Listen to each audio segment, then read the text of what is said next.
Hi అండి, అందరికీ నమస్కారం. Welcome back to my channel. ఇప్పుడే అందిన వార్త ఏంటంటే వైసీపీపై రోజా సంచలన వ్యాఖ్యలండి. మరి ఆవిడ ఏం మాట్లాడారు ఏంటనే పూర్తి వివరాలు ఈ వీడియోలో ఉన్నాయి.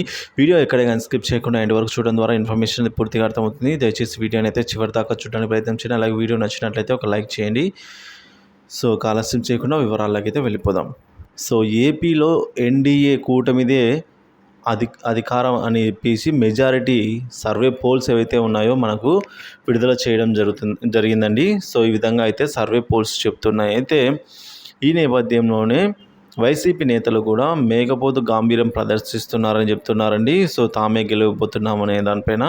సో ఏంటంటే ఎగ్జిట్ పోల్స్ కానే కాదు అవే అని అయితే వారు ఆరోపిస్తున్నారు. సో ఆ జాబితాలో మంత్రి రోజా కూడా ఒకటి కూడా చెప్పారు. సో రోజా ఏమంటున్నారంటే ఆవిడ తిరుమల శ్రీవారిని దర్శించుకొని అనంతరం మీడియాతో మాట్లాడుతూ ఆంధ్రప్రదేశ్లో కూటమిని ప్రజలు నమ్మే పరిస్థితే లేదు.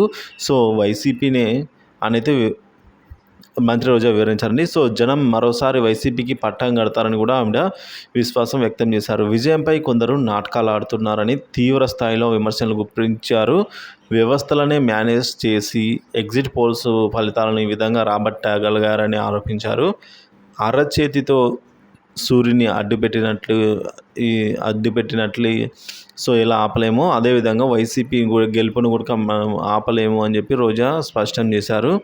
అలాగే ఎగ్జిట్ పోల్స్ గురించి కూడా ఆవిడ మాట్లాడారు. ఏపీ అసెంబ్లీ ఎన్నికల ఫలితాలకు ఎగ్జిట్ పోల్స్కు ఎటువంటి సంబంధమే లేదని రోజా కొట్టిపారేశారు. రాష్ట్రంలో మరొకసారి వైసీపీ అధికారం చేపట్టడం ఖాయమని అయితే ధీమా వ్యక్తం చేశారు.